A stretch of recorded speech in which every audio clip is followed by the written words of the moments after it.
Social post ప్రేక్షకులకు స్వాగతం. నేను doctor Anil Kumar Bacchu, certified financial planner. ప్రతి ఒక్కరు ఫేస్ చేసే ఒక ప్రాబ్లమ్, మనకు మంత్లీ సాలరీ వస్తుంది, జీతం వస్తుంది. బట్ ఆ జీతాన్ని ఎలా మేనేజ్ చేసుకోవాలి? ఎందుకంటే జీతం ఫస్ట్ నాడు వస్తుంది, 5వ తారీఖు అయిపోతుంది. మళ్ళీ 30 తారీఖు వరకి వెయిట్ చేయాల్సిందే. నాకు జీతం సరిపోవట్లేదు అనే క్వెషన్ ప్రతి ఒక్కరూ వేసుకునేదే.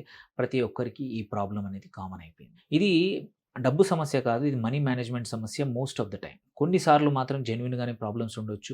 But most of the time మన మనీ మేనేజ్మెంట్ సరిగ్గా లేకపోవడం వల్లే ఇలా ఫస్ట్ 5 రోజుల్లోనే మన జీతం మొత్తం ఫినిష్ అవుతుంది. తర్వాత 25 రోజులు దాంతోనే మిగిలిన దాంతో కష్టపడాల్సొస్తుంది. సో, ఇలాంటి పరిస్థితుల్లో ఏమి చేస్తే మన జీతాన్ని ఎఫెక్టివ్‌గా వాడుకోవచ్చు నెలంతా కూడా. సో, ఫస్ట్ థింగ్ కంపల్సరీ ఏంటంటే, ఈ ఆనందం నేను చెప్పినట్టు కొన్ని రోజుల్లో ఉంటుంది, ఎక్కువ రోజులు ఉండట్లేదు. సో, ఇలాంటప్పుడు ఫస్ట్ బడ్జెట్ అనేది చాలా ఇంపార్టెంట్. అందరికీ బోరింగ్ ఉంటది. రాష్ట్రాలు, ప్రభుత్వాలు, కేంద్ర ప్రభుత్వాలు లాంటివే బడ్జెట్ వేసుకొని, ఆ బడ్జెట్‌కి తగ్గట్టు స్పెండింగ్ జేయడానికి ట్రై చేస్తాయి. కొన్నిసార్లు ఆ బడ్జెట్ అమౌంట్ కన్నా తక్కువనే అవుతుంది. కొన్నిసార్లు ఎక్కువగా వస్తుంది. బట్ బడ్జెట్ ఉండడం వల్ల ఏందంటే ఒక స్ట్రక్చర్ వస్తుంది. బడ్జెట్ లేకపోతే ఏంటంటే ప్రతి నెల చివరికొచ్చే వరకు ఇదే ఇబ్బందులవుతాయి. సో, మొదటి పని ఏంటంటే మీరు చేయాల్సింది ఎంత వస్తోంది? ప్రతి నెల నాకు జరిగే ఉండే ఫిక్స్డ్ కాస్ట్‌లేంటి? కంపల్సరీ కొన్ని ఉంటాయి, తప్పవు.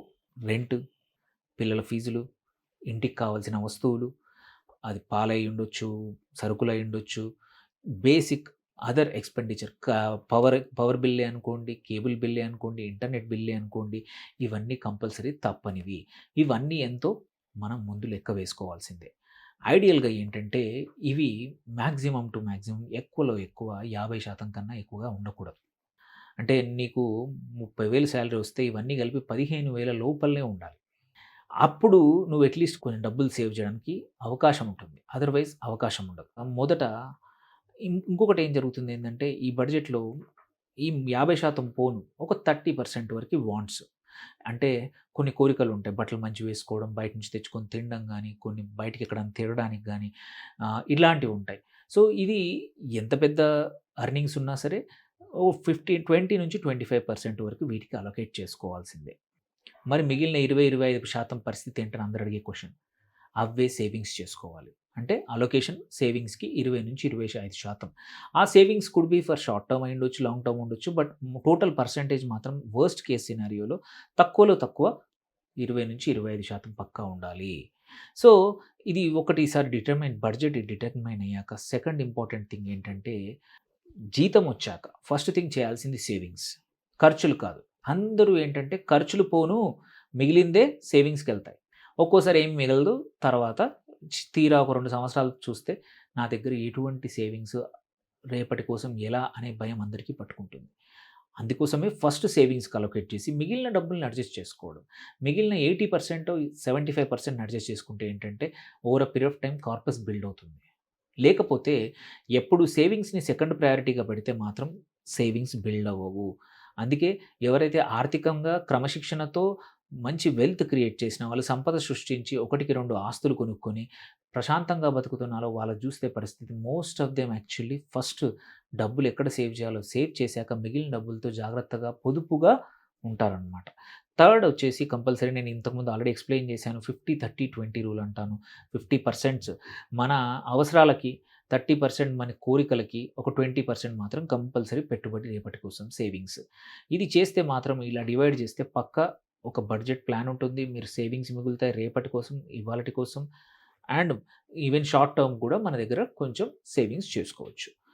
ఫిఫ్త్ వచ్చేసేది మాత్రం ఒకటేంటంటే క్రెడిట్ కార్డ్, మళ్ళీ మిగిలిన ఈఎంఐస్, పర్సనల్ లోన్స్ ఈఎంఐస్ మాత్రం కంట్రోల్‌లో ఉంచాల్సిందే.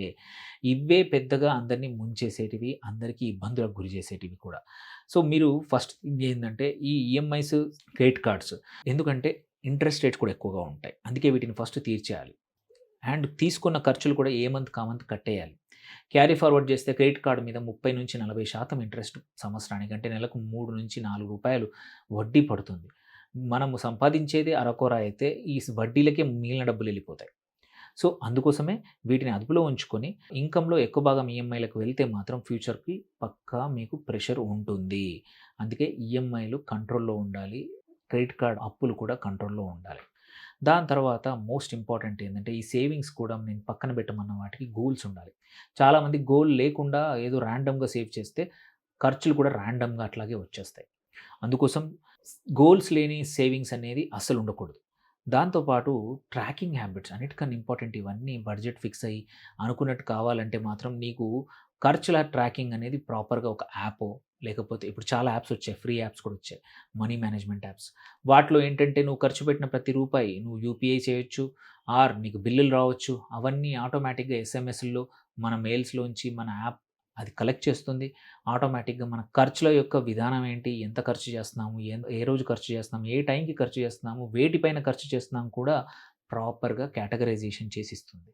దానివల్ల ఏంటంటే మనకి మన ఖర్చుల మీద అవగాహన ఉంటుంది. ఖర్చుల మీద అవగాహన ఉంటే ఏంటంటే ఏవి ఇంపార్టెంటో, ఏవి ఇంపార్టెంట్ కావో, వేటిని కొన్ని రోజుల తర్వాత చేయొచ్చో అని ప్రయారిటైజ్ చేసుకోవడం వల్ల ఏంటంటే over a period of time మన బడ్జెట్ మీద కంట్రోల్ వస్తుంది. సో, ఈ 7 పనులు చేస్తే మాత్రం కంపల్సరీ మీకు first step towards wealth creation ఏంటంటే సాలరీ ఎలా ఖర్చు చేయాలి? ఎలా మేనేజ్ చేయాలని తెలిసిపోతుంది.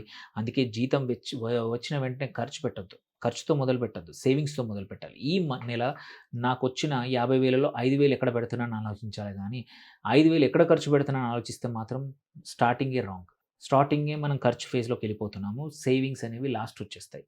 అందుకే సాలరీ వచ్చిన రోజు బడ్జెట్ క్రియేట్ చేసుకోండి. ఆ తర్వాత ఫస్ట్ ట్రాన్స్‌ఫర్ సేవింగ్స్ ఎస్ఐపికి ఆర్ ఇంకా ఏదైనా సేవింగ్ మోడ్‌కెళ్ళిపోండి.